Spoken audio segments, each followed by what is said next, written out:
Hello, very good morning to all, and welcome to today's Daily Dose of Market Insights. I'm Kelvin here. Very good morning. Today will be Tuesday, the 27th of August, 2024.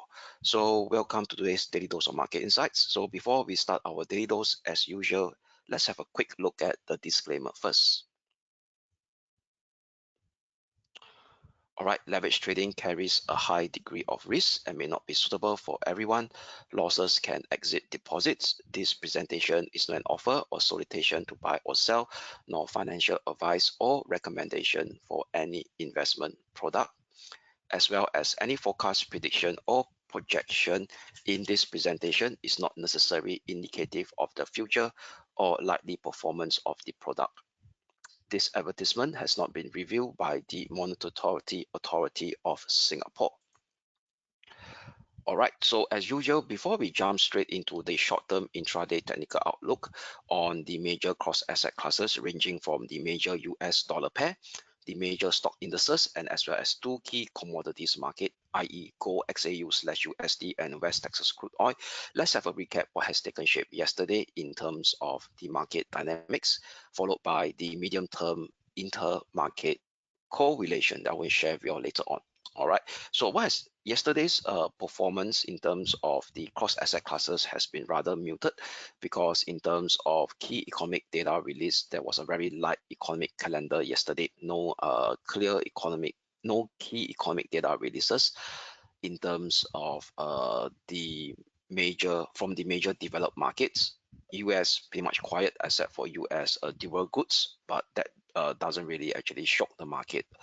So what we could see in terms of the US performance, in terms of the stock market performance, was rather muted. So it's more like a profit taking scenario, where we start to see the SPX is down negative 0.3%. What we see over here is that we see the outperformance of the Dow Jones Industrial Average, which is managed to gain slightly positive 0.16%, followed by almost the Russell 2000 almost unchanged at negative 0.04%. So for those who followed my daily dose of market insight yesterday, I do highlight that given the fact that if the US key economic data starts to show lesser risk of a US recession that is already in the motion, potentially we will start to see this earlier outperformance since the start of this year being centered on mega cap technology stocks. That means, i.e., the Nasdaq 100 starts to actually spread towards the laggards. That means the Dow Jones Industrial Average, followed by the Russell 2000, which actually the Dow Jones managed to shape a minor outperformance yesterday over the Nasdaq due to the potential bull steepening of the US Treasury yield curve. So that I've already covered much ground yesterday, so I will not touch again on today.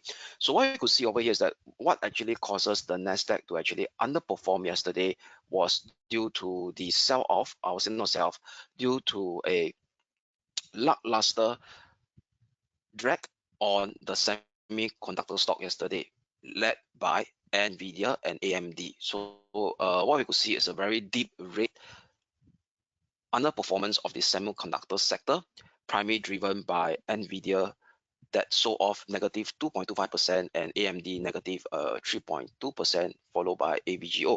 So primarily over here is that market is right now de-risking ahead of NVIDIA earnings results that are going to be released tomorrow after the US session close. All right, so that actually explained to us this underperformance of the Nasdaq 100 yesterday. So that is so in line with the rather intraday mixed outlook that we have on the Nasdaq 100, which I also covered in yesterday daily dose. So later I'll touch on the intraday technical picture again on the Nasdaq 100 when we proceed to the intraday technical outlook on the major cross asset classes.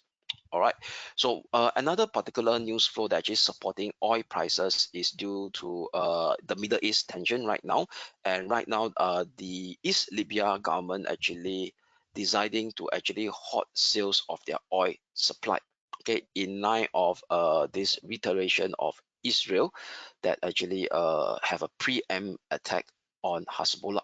So given this ongoing fluid geopolitical risk uptick in the Middle East region, it actually support oil prices. So oil prices actually rose to the said resistance level that we highlighted yesterday, around 74 to 70, around $80 per barrel.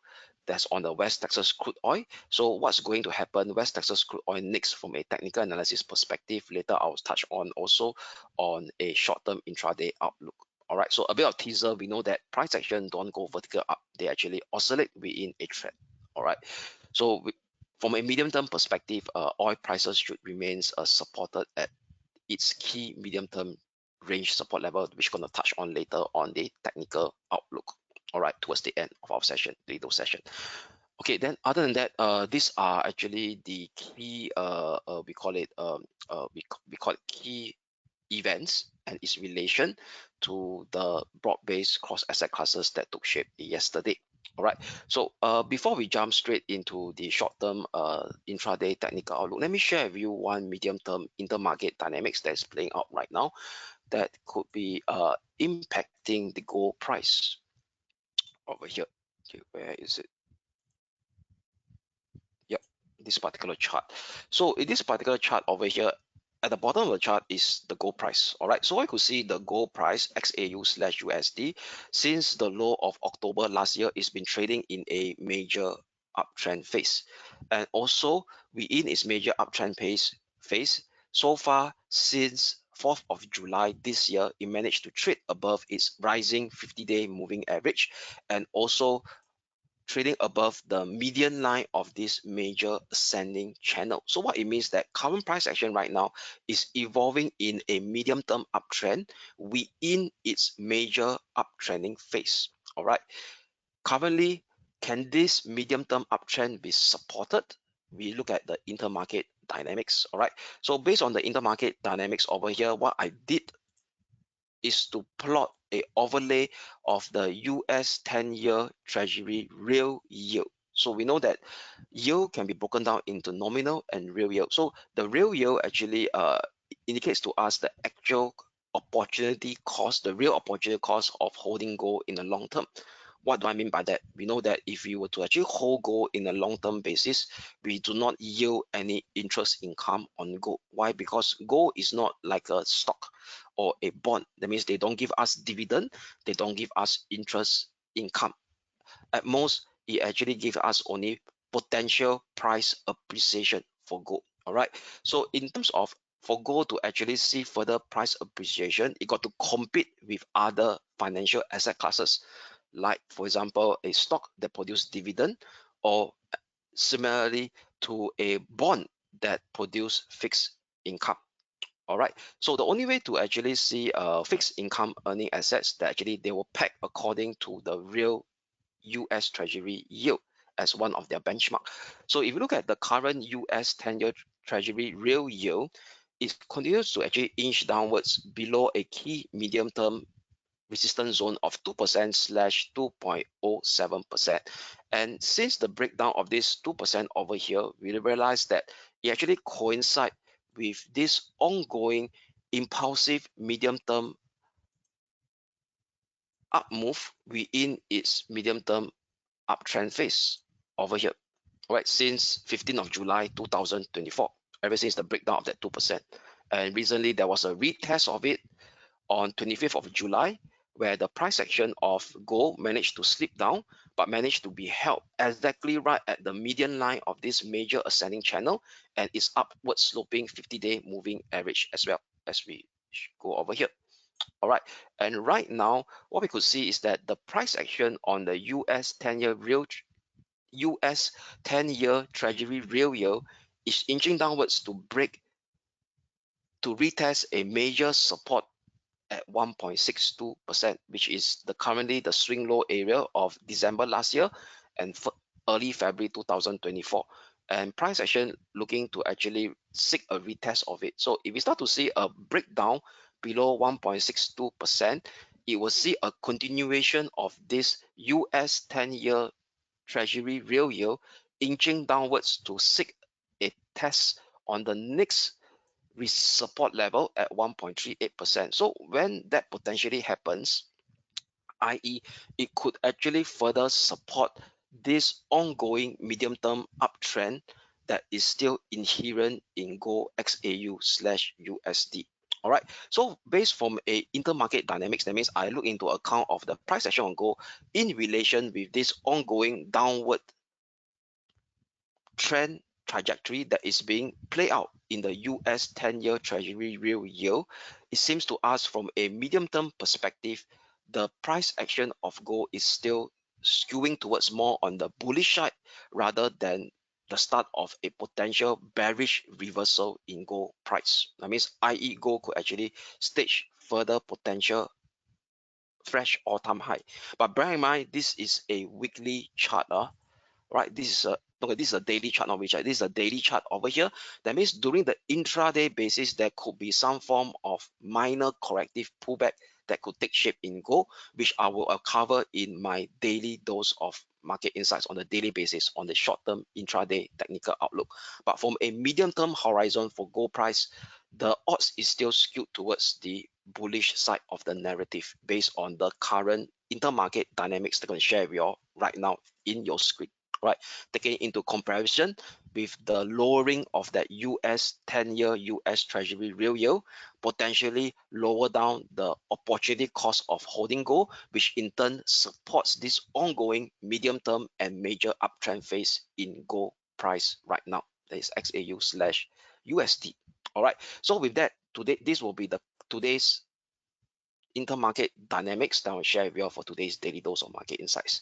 All right, so with that, now let us shift our focus now to the intraday technical outlook on the various major cross asset classes, starting from the FX market. So before we do that, let me expand my screen so that you guys could see much clearer on the key technical levels that I'm going to highlight to you all.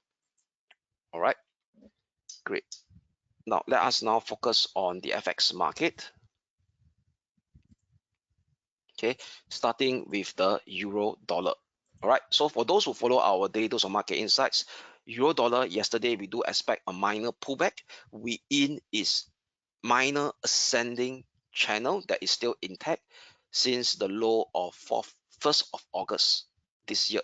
And price action continues to trade above the 20-day moving average and 50-day moving average, indicating to us that it's still evolving in a short-term slash minor uptrend phase.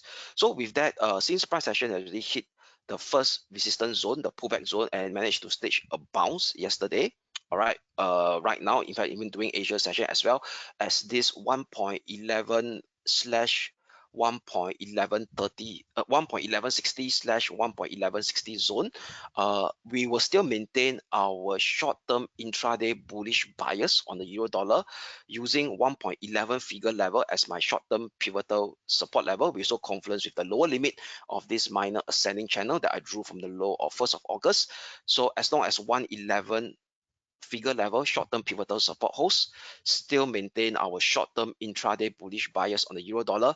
Next near-term resistance level to watch out for in first step 1.1235, above it sees 1.1285 slash 1.13 figure level, which will correspond very closely to the long-term circular descending trend line since March 2008 level. All right, so if you go to the weekly time frame, you're able to see this line over here.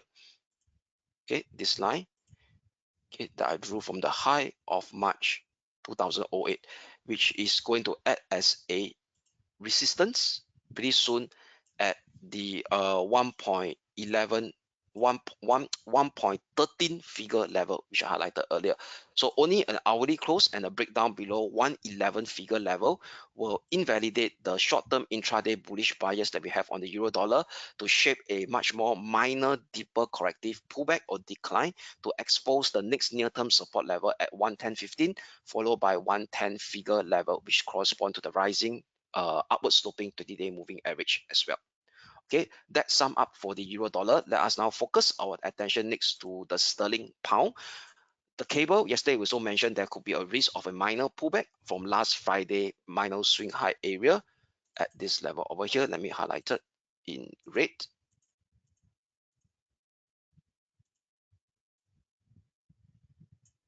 Okay, let me on my maniac. okay, at this 1.3230 level. So yesterday minor pullback managed to shape a more like a sideways range configuration in the form of a bullish flag, and this bullish flag managed to actually store at the lower limit of this minor ascending channel that I drew from the low of 15th of August. So still no change. I don't want to put it so tight. So first support level to watch for today will be yesterday's minor low at this 1.3180. So still use 1.3130 as my short-term pivotal support level, maintaining our intraday bullish bias for the sterling dollar. First resistance level to watch in the very near term will be at 132.30, which is last Friday's swing high. Above it exposes the next near-term resistance level at 133.40, which corresponds to the 2.618 Fibo extension level that I drew, linking from the lows of 8th of August, project it up to the 14th of August minor swing high, push it down to the minor swing low of 15th of August. All right. If you want to do a extension level, Fibo extension cluster, put it from the minimum support. Okay, it corresponds to the 0.764 Fibo extension level as well. So unless price action managed to actually shape a hourly close and a breakdown below 131.30, that would potentially invalidate our intraday bullish bias on the sterling dollar. For the sterling dollar to shape a deeper minor corrective pullback or decline scenario to expose the next near-term support level at 130.40 and potentially even 129.40, which potentially also could correspond very closely to this ongoing rising 20-day moving average as well. Okay, so that sum up the intraday technical outlook on the sterling dollar. Moving on will be the Asia Pacific currency against the dollar, starting with the Aussie dollar. So the Aussie dollar continues to actually remains in a bullish intraday dynamic. Why do I say so? Because it continues to oscillate within a minor ascending channel that I drew in turquoise green since the low of 5th of August 2024. Yesterday, we also do highlight there's a risk of a minor pullback from last Friday high, which indeed it actually occurs, and right now it's actually sitting right exactly at the first support level that we highlighted yesterday at 67.50 level. 67.50 level. And what's interesting, the RSI after hitting 67.50 level managed to shape a bounce right above the 50 level mark again over here, the RSI, the hourly RSI. So indicating for us some form of a potential short-term bullish momentum coming back into the Aussie dollar. So still no change, still using 67 figure level as my short-term pivotal support level for today, maintaining that short-term intraday bullish bias on the Aussie dollar. First resistance level to watch on a very short-term basis, intraday basis, will be on last Friday minor swing high, which is at 68 figure level. Above it exposes 68.47. Followed by 68.90/69 figure level. So this 69 figure level is very important. Why? Because if we go to the daily time frame, right, this 69 figure level is actually the long-term circular descending trend line from 25th of February 2021 high. All right, if we go all the way down, yeah, this is the level over here. Okay. Okay, so what we could see over here is that as long as 69 figure level didn't surpass on the upside, potentially the Aussie dollar is still trapped within this very complex sideways range configuration since the low of 13th of October 2023. Right, so that's on the daily time frame chart. Now, if the Aussie dollar couldn't hold above the 67 figure level today and stage a breakdown, then that would actually invalidate our short-term intraday bullish bias on the Aussie dollar to see a much more deeper minor corrective decline or pullback to retest the 50-day moving average, also confluencing with the next near-term support level at 66.40. Below it exposes 65.90, which confluence with the 200-day and the 20-day moving average pretty much closely as well. All right, now dollar yen. So dollar yen yesterday we do have a bearish bias over here. So price action managed to stage a minor bounce, and right now it's actually testing right exactly our Titan short-term pivotal resistance level that we have yesterday, 154.45. So still using 154.45 to maintain that short-term intraday bearish bias on the dollar yen, with near-term support level to watch for today will be yesterday's minor swing low area, or yesterday low area at this 143.45. A breakdown below 143.45 kind of expose the next near-term support level at 151.5 160/40, which correspond to the 5th of August minor swing low area as well. However, if price action continues to push up and have an hourly close above 145.45, that will invalidate today's intraday bearish bias to kickstart another round of mean reversion rebound scenario from a short-term intraday basis to expose the next near-term resistance level at 147.50, which is pretty much close to the 50-day, 20-day moving average as well. So let's put it as a zone over here. Okay, okay, let me highlight again. Okay, it's hang right now. Okay, let me say it verbally: 146.50/147.50. All right, so this will be the next resistance level to watch if 145.45 short-term pivotal resistance is being taken out on the upside for today. Right, so that's for the dollar yen. So now with that, we now shift our focus to the Asia Pacific stock indices first. All right, so starting with the Hong Kong 33 or the Hang Seng Index. So yesterday we do have a bullish bias on the Hang Seng Index as it continues to trade within this minor ascending channel since the low of 5th of August. So yesterday we do expect a minor pullback, and the minor pullback actually indeed take shape, and there was actually a bounce right exactly at the short-term pivotal support level that we highlighted yesterday, 17,550. So still no change using 17,550 short-term pivotal support. We also confluence with the 50-day moving average, I think, at support level as well. Still maintain that short-term intraday bullish bias on the Hong Kong 33 on the intraday basis. Next near-term resistance to watch, level to watch, will be at 80,070/80,160, which confluence with the 0.618 Fibo extension and the upper limit of this minor ascending channel. Only an hourly close below 17,550 will invalidate today's intraday bullish bias on the Hong Kong 33, i.e. the Hang Seng Index, for it to actually shape a much more deeper minor corrective pullback to expose the next near-term support level at 17,430 and potentially even 17,270, which is the minor swing low of last Wednesday, and also confluence very closely to the 20-day and the 200-day moving average as well. So that's for the Hong Kong 33. Shifting our focus next will be on the Japan 225, i.e. the Nikkei 225. So the Nikkei 225 continues to trade sideways below our 38,430 short-term pivotal resistance that we highlighted. So still no change, still using 38,430 as my short-term pivotal resistance to maintain that short-term intraday bearish bias on the Japan 225 for it to actually retrace, shape a corrective retracement from the previous up move from 5th of August onwards. Okay, from 5th of August. So potential retracement support level to watch, first support level to watch will be at 34,480, which correspond to the 200-day moving average. A break below 37,480 may trigger a much more deeper minor corrective pullback for this retracement scenario to play out, to retest the next near-term support level at 36,885/630, which also correspond to the 20-day moving average, I think, as a support level. And we do the Fibo retracement of the entire up move from 5th of August all the way up to last Friday minor swing high area. That also correspond to the 23.6% Fibo retracement as well. All right, but however, if price action going to push up above the 38,430 with our hourly close above it, that will invalidate our intraday bearish bias to kickstart another round of impulsive up move to continue this short-term uptrend phase on the Japan 225, for it to potentially seek the next near-term resistance level at 39,270, followed by 40,055 next, which is the minor congestion area over here from 19th of July to 23rd of July. Right, so with that, let us now focus on the European stock indices with the German 30 or the German DAX. So the German 30 and German DAX continues to trade within a minor ascending channel since the low of 6th of August. So still no change. Now price action is about to actually hit our first resistance level at 18,690. So with that, we will tighten the key short-term pivotal support level for today, which is very close to yesterday minor swing low, and confluencing with the minor ascending channel support level as well at 18,540 level. Okay, 18,540. Okay, 18,540.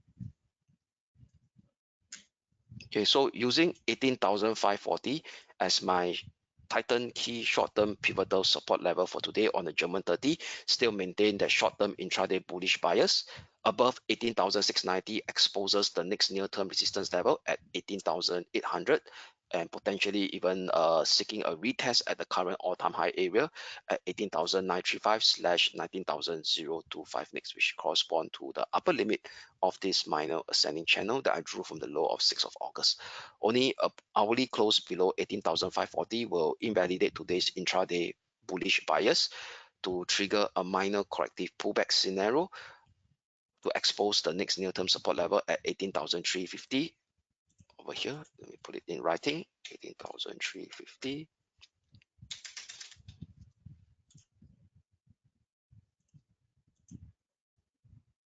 Okay, why it's not showing up? Okay, give me a minute.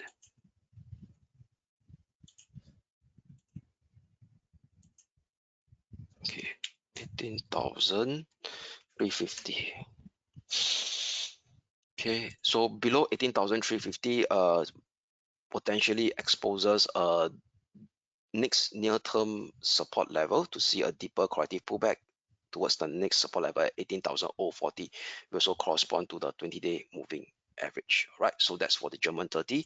So moving on, our focus on the major US stock indices, starting with the US Wall Street 30, which is i.e. the Dow Jones Industrial Average. So the Dow Jones Industrial Average yesterday managed to hit our first support resistance zone as expected, 41,420/41,535 before shaping a sideways movement. All right, so no change. We still maintain our short-term intraday bullish bias on the US Wall Street 30, and the RSI is also now inching to shape a rebound of the 50-day not off the 50 level mark as well on hourly RSI. So indicating that short-term bullish momentum still remains intact on the US Wall Street 30. So using a tightened key short-term pivotal support level for today, 40,960, which will correspond very closely to the lower limit of this minor ascending channel from the low of 8th of August, still maintaining that short-term intraday bullish bias on the US Wall Street 30 above 41,535 exposes the next near-term resistance level at 41,800. Only an hourly close below 40,960 will invalidate today's intraday bullish bias on the US Wall Street 30 to trigger a minor corrective pullback scenario to expose the next near-term support level at 40,610 and potentially even 40,140, which correspond to the 20-day moving average. All right, at 41,142. So that's for the US Wall Street 30. Shifting our attention next to the Nasdaq 100. So no change on the Nasdaq 100. Yesterday we do mention because due to mixed technical elements where price action break down below this minor ascending channel from the low of 5th of August, and right now the RSI has started to stage a bounce off from this oversold region. So still keeping a neutrality stance for today ahead of NVIDIA earnings result that is out on Wednesday tomorrow at the close of tomorrow US session, maintaining a neutrality stance between 19,900 and 19,460. But however, if price action today managed to stage a breakdown below 19,460, then potentially it could trigger a minor corrective decline scenario to retrace this previous minor uptrend from the low of 5th of August all the way up to last Friday high to expose the next near-term support level at 19,117 and potentially even 19,860 next. So that's for the US Nasdaq 100.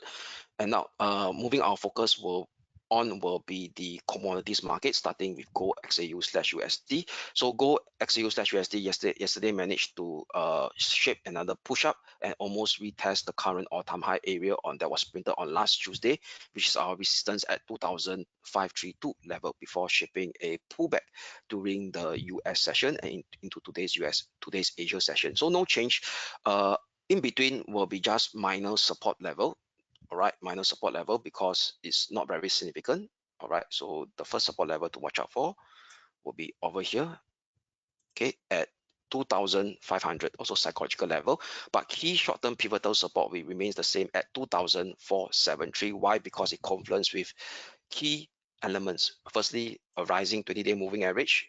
Formerly, this purple line here, which is a former range resistance, now turns into a pullback support that has been tested on last Tuesday before staging that bounce, and this will be an important pullback support level as well. So using 2,473 as my short-term pivotal support remains unchanged, maintaining that intraday bullish bias on gold XAU/USD. First near-term resistance 2,532. Above it exposes 2,588/2,595. We also correspond to the major ascending channel resistance level as well. How do I know that? If you go to the daily time frame, okay, this is the major ascending channel. Okay, from the low of 6th of October 2023. Now shifting that hourly time frame back again. So if price action, however, can't maintain or hold above the 2,473 and stage an hourly close below it, that will invalidate today's intraday bullish bias on gold and trigger a much more deeper minor corrective pullback towards 2,435/2,415 next, which also correspond to the rising 50-day moving average as well. Right, so that's sum up gold intraday technical outlook. So now lastly will be West Texas crude oil. So West Texas crude oil yesterday managed to stage a bounce due to this ongoing geopolitical risk premium that is inherent in the Middle East region due to this tension between Israel and as well as the key stakeholders in Gaza. Price action managed to shape a push up and hit the resistance level that we highlighted yesterday, 78.40, and slightly below the 50-day moving average. And given the fact that the hourly RSI now has started to shape a exit after hitting a rather extreme overbought level, so potentially we could see a minor retracement to retrace this push up that was seen in WTI crude oil price from the low of 27th of August all the way up to yesterday's minor swing high. So using the 50-day moving average, I think as a resistance, as that will be 79.40 level, 79.50 level. So 79.50 will be my short-term pivotal resistance level. So using 79.50 short-term pivotal resistance level, flip to a intraday bearish bias on West Texas crude oil for that potential minor retracement phase to play out. First support level to watch will be at 76.60, which correspond to the 20-day moving average. A breakdown below 76.60 open up the door for a much more deeper minor corrective pullback to expose the next near-term support level at 74.60. We also correspond to a key Fibo retracement ratio as well, which is the 50% Fibo retracement ratio over here. But however, if price action continues to push up and have an hourly close above 79.50, then this retracement scenario will not play out and it will invalidate our intraday bearish bias scenario for West Texas oil to see the continuation of this minor impulsive up move to test the next resistance level at 80.30 and above it exposes 81.90 next. So 81.90 is a key medium term range resistance level. If you go to the daily time frame, is in fact the the symmetrical triangle range resistance that is in place since 5th of April 2024 high. All right, so that sum up the intraday technical outlook on West Texas oil and as well as the intraday technical outlook on the major cross asset classes. So before we go, let's take a look at the economic calendar to see what are the key economic data to look out for today in today's daily dose session. So today will be Tuesday. So I would say it's also a rather quiet session for today. No key economic data that is out on the European session. This GDP growth rate is the final growth rate for Germany out at 2 p.m. Shouldn't have much impact on the market. Why? Because it already releases the first estimate that was out earlier, I think 3 to 4 weeks ago. So during the US session, there's one data to take a look at, leading economic data, which is the Conference Board consumer confidence data that will be out at 10 p.m. Singapore time. Then other than that will be a rather quiet US session. And before the start of our daily dose tomorrow at 11 p.m., we do have Australia monthly CPI data that could impact the Aussie dollar. That's out at 9:30 a.m. Singapore time tomorrow. All right, so with that, that sum up today's daily dose of market insights with me, Kelvin Wong, signing out, and we shall speak again tomorrow. Thank you.